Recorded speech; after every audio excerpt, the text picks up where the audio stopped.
apprenez à vérifier le stockage de votre téléphone avant de commencer votre journée de tournage ou votre série de tournage. C'est très important d'avoir du bon stockage avant de commencer à filmer. J'ai préparé une checklist avant de filmer des vidéos. Si vous aimeriez recevoir la checklist, n'hésitez pas à récupérer le lien que je vais mettre dans la barre d'infos, à le remplir. Comme ça, je vous envoie directement la checklist.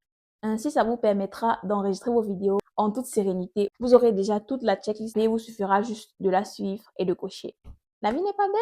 Le lien en barre d'infos. La troisième erreur que vous faites, c'est de négliger l'éclairage et de maximiser le prix sur le téléphone.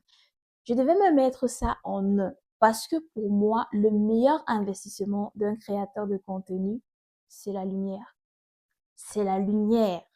Investissez dans les lumières et apprenez à éclairer vos vidéos. Pensez à corriger ça. Dans une vidéo, on a besoin de minimum 3 sources d'éclairage. Je ne vous dis pas que si vous n'avez pas 3 ring lights, de ne pas faire de contenu. Attention, faites.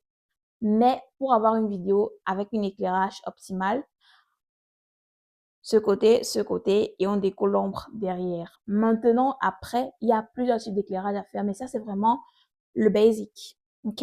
Avec un réflecteur sous le sujet.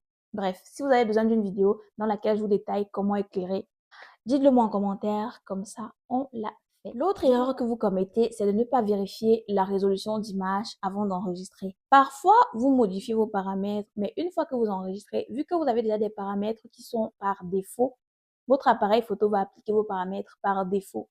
Donc, quand vous modifiez vos paramètres, vérifiez toujours la résolution de l'image avant de commencer à enregistrer une vidéo. C'est très important. Et je vous montre comment faire ça à la fin de la vidéo. Donc, n'hésitez pas à rester jusqu'à la fin. Ça, je devais mettre ça en un. C'est vrai que j'ai dit ça pour la lumière, mais ça va de pair. L'autre erreur que vous commettez, c'est de ne pas avoir la grille ou de ne pas savoir utiliser la grille. Je mets la grille à l'écran pour que vous sachiez un peu de quoi on parle. Mais la grille, c'est capital si vous voulez savoir cadrer vos vidéos. Donc, si vous n'avez pas de grille, comment vous faites pour cadrer de belles vidéos? Comment vous faites pour cadrer de belles vidéos sans grille, s'il vous plaît? S'il vous plaît, les amis. Mettez la grille, en fait. C'est capital. Vous n'avez pas de grille, vous ne savez pas cadrer. Vous vous entraînez comment? Vous faites...